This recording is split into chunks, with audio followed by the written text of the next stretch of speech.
وزیر اعلیٰ خیبر پختونخوا نے بیوروکریسی کے اختیارات محدود کرنے کا فیصلہ کیا ہے۔ وزیر اعلیٰ نے بیوروکریسی سے دفعہ 144 اور کرفیو نافذ کرنے کے اختیارات لینے کا فیصلہ کیا ہے۔ اس بارے میں مزید جانتے ہیں ڈان نیوز پشاور کے بیورو چیف علی اکبر سے۔ جی علی اکبر، بتائیے گا مزید کیا فیصلے کیے گئے ہیں؟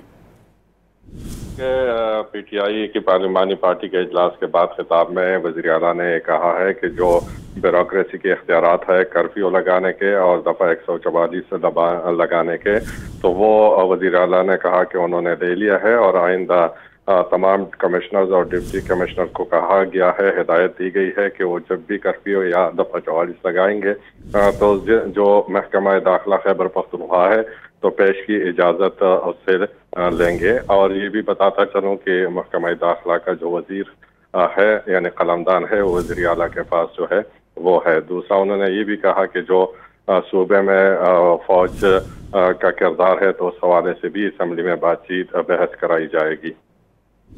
علی اکبر اپڈیٹ کر رہے تھے، آپ کا شکریہ۔